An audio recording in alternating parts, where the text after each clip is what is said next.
नमस्कार साथियों, आप सभी का स्वागत है हमारे YouTube channel DN Jha official में। साथियों, एक सूचना आप सबसे शेयर करना चाहेंगे। खुशी की बात है कि हमारा चैनल सब मोनेटाइज हो चुका है और अच्छी खासी व्यूज भी आ रही है। यदि आप हमारे चैनल पर नए हैं तो चैनल को सब्सक्राइब कर हमारा उत्साहवर्धन करें। और यदि आप किसी भी प्रतियोगी परीक्षा की तैयारी करते हैं, शिक्षक भर्ती परीक्षा, सक्षमता परीक्षा, प्रधानाध्यापक बहाली परीक्षा अथवा अन्य किसी भी प्रतियोगी परीक्षा की तैयारी करते हैं, तो आप हमारे चैनल पर जाकर हमारा जो वीडियो है उसे देखें। बहुत ही कम समय में बहुत ही अच्छी जानकारी आपको मिलेगी। तो साथियों, अब हम आज SCERT वर्ग 8 के इतिहास की पुस्तक अतीत से वर्तमान के तीसरे अध्याय की चर्चा करेंगे। और आज का हमारा टॉपिक है ग्रामीण जीवन और समाज, अंग्रेजी शासन और भारत के गांव। यानी अंग्रेजी शासन जब भारत में चल रहा था तो उस समय ग्रामीण जीवन और समाज किस दशा में था, भारत के गांव की स्थिति क्या थी, यही आज के डिस्कशन का हमारा विषय है। तो आप सब अगर नहीं देखते हैं हमारे वीडियो को तो ध्यान तक से अंत तक सुने। सुनकर भी बहुत सारी जानकारी आप इकट्ठा कर सकते हैं। आपके लिए ये जानकारी उपयोगी हो सकता है। तो आगे बढ़ते हैं साथियों। हम सभी जानते हैं कि पिछले अध्याय में हमने यह जाना कि व्यापारी कंपनी के रूप में अंग्रेज भारत में आया, अपना राज्य स्थापित किया और किस तरह से अपने व्यापारिक लाभ को प्राप्त किया और भारत में कानून व्यवस्था, सामाजिक व्यवस्था, हर व्यवस्था में उन्होंने हस्तक्षेप किया और अपने अनुकूल भारत की सामाजिक, राजनीतिक, आर्थिक व्यवस्था को चलाया। तो वर्तमान पाठ में हम इन्हीं चीज़ों को जानने का प्रयास करेंगे। अंग्रेजी शासन के पहले भारतीय गांव। तो साथियों, भारत की अधिकांश आबादी गांवों में रहती आई है और आज भी कुल आबादी की का 68% भाग गांव में ही रहती है। इसका अर्थ यह है कि भारत की अर्थव्यवस्था गांव पर ही आधारित थी। गांव के लोगों की मेहनत और श्रम से बड़े बड़े राज्यों और साम्राज्यों का निर्माण हुआ। वहां रहने वाले किसानों के कठोर श्रम से प्राप्त आय से ही यह देश आत्मनिर्भर और संपन्न था। ज़्यादातर गाँव में सभी तरह के काम करने वाले लोग रहते थे, उन गाँवों की ज़रूरतों को पूरा करते थे। उस समय जमींदारों का एक प्रभावशाली वर्ग भी गाँव में रहता था, जिसके पास राजा द्वारा दी गई काफ़ी ज़मीन होती थी। वे ही गाँव के लगान, कृषि उपज पर राजा द्वारा किसानों से लिया जाने वाला एक कर था, जिसको लगान कहा जाता था, की वसूली करते थे। इसके एवज में या फिर राज्य के अन्य कामों को देखने के एवज में उन्हें जमीनें मिलती थी। उस समय गाँव के लोग अपनी आवश्यकता की ज़्यादातर चीज़ों का उत्पादन एवं निर्माण स्वयं करते थे। यहाँ की अधिकांश आबादी का मुख्य काम कृषि था। खेती के लिए उन्हें जमीन राजा से मिलती थी, इसी के बदले लगान लिया जाता था।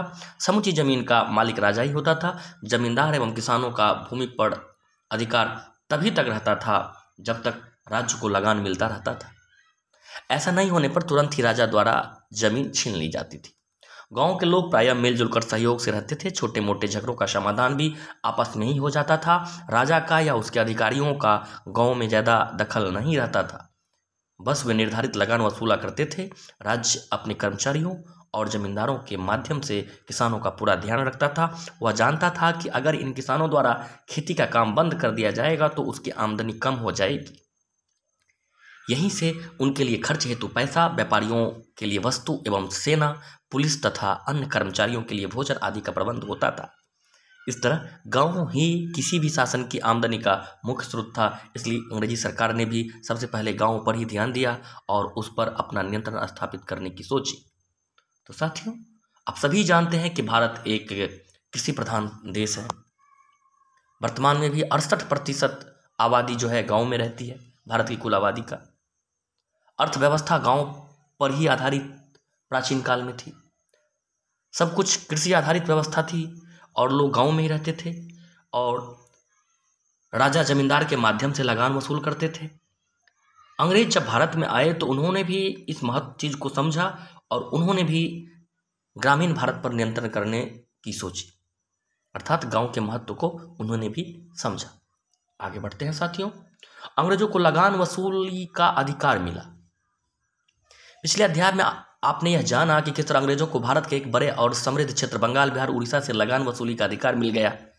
इससे भारत से व्यापार के लिए चीज़ें खरीदने के लिए अपने देश को धन लाने की उनकी समस्या का समाधान हो गया। लेकिन अब भारत में कई और तरह के खर्च उनके सामने आ गए। इनमें सबसे प्रमुख अपने अधिकार में आए इलाकों के प्रशासन का खर्च था। दूसरे, उन्हें अपने साम्राज्य की वृद्धि के लिए लगातार युद्ध करना पड़ रहा था। इन सभी खर्चों को पूरा करने के लिए उनके पास आमदनी का एक ही स्रोत था, वह था बंगाल की लगान वसूली में होने वाला मुनाफा। लगान वसूली के लिए शुरू में तो उन्होंने पहले से चली आ रही व्यवस्था को ही बनाए रखा। इसके लिए शुरुआत में वे पहले से विद्यमान जमींदारों से ही काम लेते रहे, लेकिन ऐसा ज़्यादा दिनों तक नहीं चला।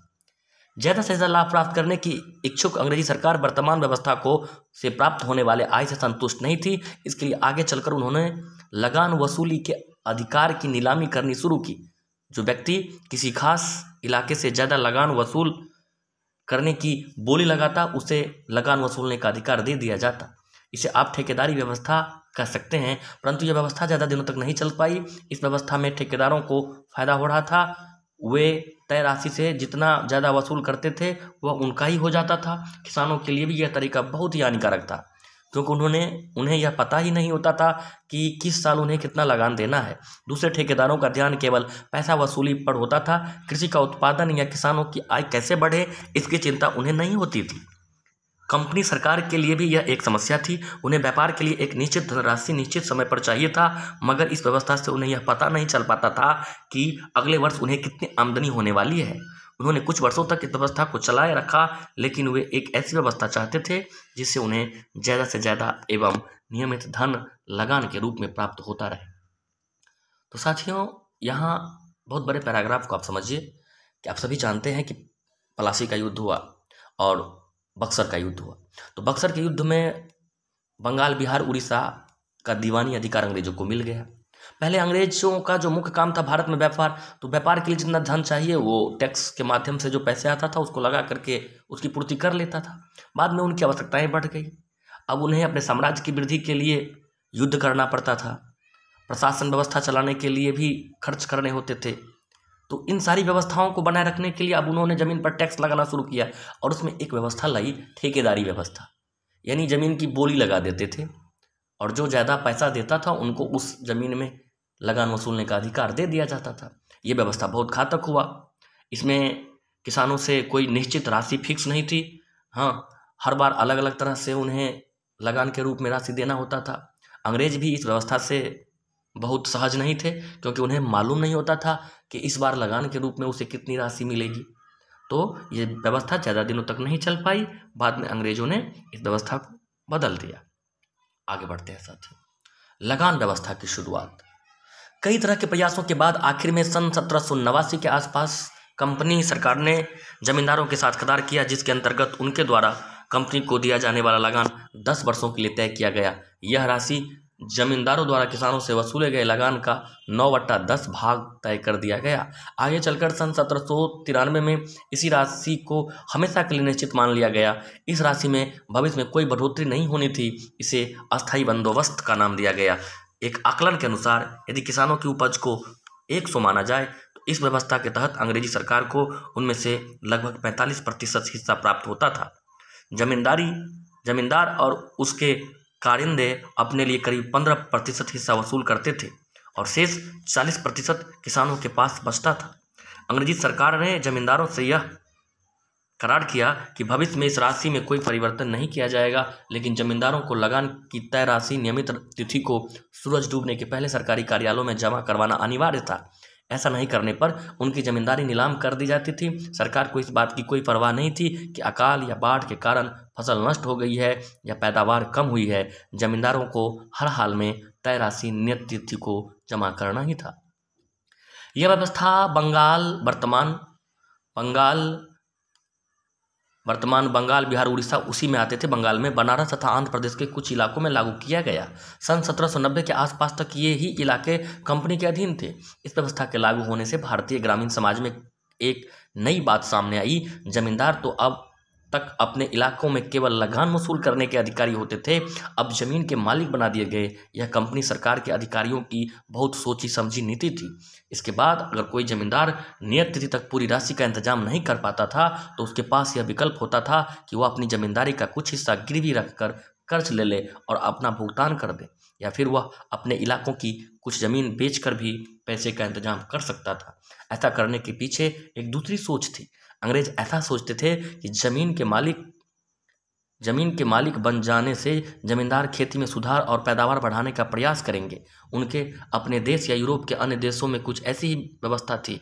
एक बात और, वे भारत में अपने शासन को मजबूत करने के लिए भारतीय लोगों में से ही अपने लिए एक समर्थक समूह तैयार करना चाहते थे, एक ऐसा समूह जो अपना अस्तित्व अंग्रेजों के यहाँ बने रहने में देखता हो। इसके लिए जमींदारों से बेहतर समूह उनके लिए कोई और नहीं हो सकता था। इन लोगों का अपने इलाकों के गांवों पर काफ़ी प्रभाव होता था और इनके माध्यम से अंग्रेजों के लिए भारतीय गांवों पर नियंत्रण कर पाना भी काफ़ी आसान था। आगे चलकर अंग्रेजी सरकार की यह नीति काफ़ी सफल सिद्ध हुई। 20वीं सदी में जब उनके खिलाफ आंदोलन शुरू हुए तो इस वर्ग के अधिकांश लोगों ने अंग्रेजों का साथ दिया, अर्थात उनका साथ दिया। मगर इस व्यवस्था की सबसे बड़ी खामी यह थी कि सरकार ने जमींदारों से उन्हें दी गई जमीन के बदले कितनी लगान ली जानी थी यह तो तय कर दिया, लेकिन किसानों से जमींदार कितना वसूलेंगे यह तय नहीं किया गया।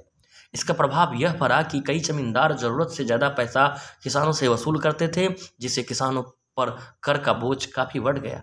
दूसरे समय पर लगान न चुका पाने के कारण कई पुराने जमींदार जो अपने किसानों से बलपूर्वक लगान वसूल नहीं करते थे, उनकी जमींदारी चली गई और उनकी जगह ऐसे लोगों ने ले ली जिन्हें किसानों व गाँवों के हित में कोई मतलब नहीं था। कई जमींदार कर्ज के बोझ से दब गए और धीरे धीरे उनकी जमींदारी महाजनों व व्यापारियों के हाथ चली गई। इस व्यवस्था के लागू होने से कंपनी सरकार की समस्या थोड़े दिनों के लिए समाप्त हो गई, लेकिन 1815-20 तक उनके अधीन कई और इलाके आ गए और वहां के लिए भी कोई लगान व्यवस्था तय करनी थी। अस्थायी व्यवस्था के लागू होने के समय से कंपनी के अधिकारियों में दो मत थे। एक मत तो इसके पक्ष में था, जबकि दूसरा मत वाले लोगों को यह लगता था कि इससे कंपनी सरकार को नुकसान हो रहा है। वे चाहते थे कि सरकार को कुछ वर्षों बाद लगान राशि को बढ़ाने का अधिकार अपने पास रखना चाहिए था।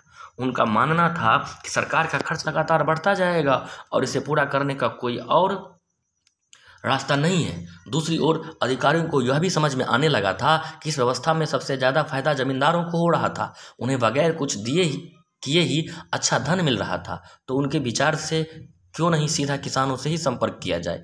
इस विचारधारा के पीछे एक अंग्रेज अर्थशास्त्री रिकार्डो की सोच का बड़ा हाथ था। अब जब कुछ नए इलाकों में लगान व्यवस्था तय करने का समय आया तो दूसरे मत वाले लोगों की जीत हुई।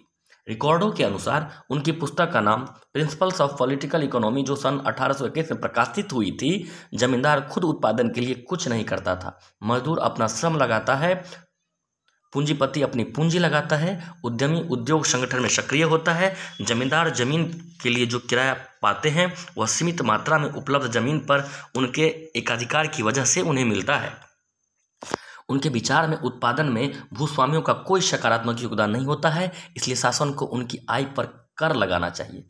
उचित तो यह होता कि जमीन पर उनके मालिकाना अधिकार को समाप्त कर शासन सारी जमीन अपने हाथ में ले ले और उसे उद्यमी लोगों को उपलब्ध कराए। साथियों, आपने देखा ये बहुत बड़ा पैराग्राफ है, उसमें जो महत्वपूर्ण तथ्य है उस तथ्य को आप एक बार फिर से देख लीजिएगा।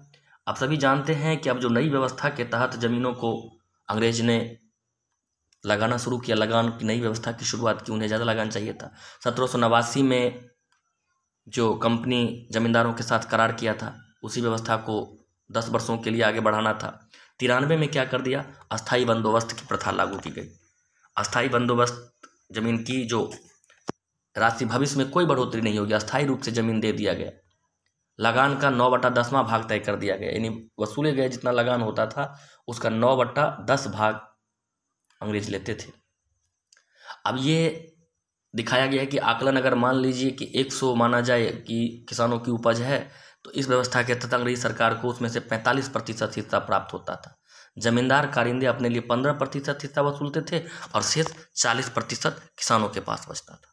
यानी 100 अगर कोई चीज़ उगाया जाए तो किसानों के पास 40% ही बचता था, 45% हिस्सा अंग्रेजी सरकार को मिलता था।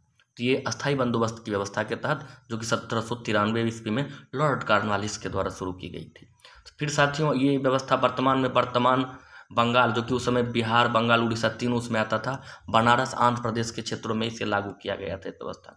फिर बाद में क्या किया गया, एक नई व्यवस्था लाई गई। उस नई व्यवस्था को लाने में उस समय के एक महान जो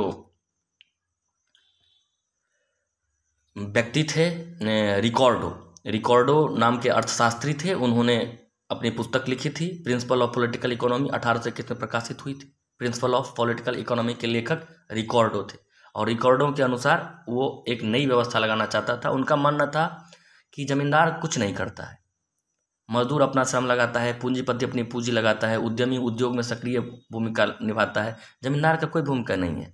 इसलिए जमींदार जो किराया पाते हैं वो सीमित मात्रा में उपलब्ध जमीन पर उनके एकाधिकार की वजह से उन्हें मिलता है।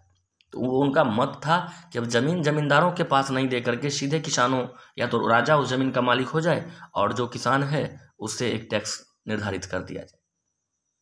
और आगे जो भारत में अंग्रेजी राज्य का विस्तार होता है, जिन क्षेत्रों में अंग्रेजी शासन, कंपनी के शासन की स्थापना होती है, उसमें अलग भूमि व्यवस्था को लागू किया जाता है, और ये व्यवस्था है रैयतवारी व्यवस्था।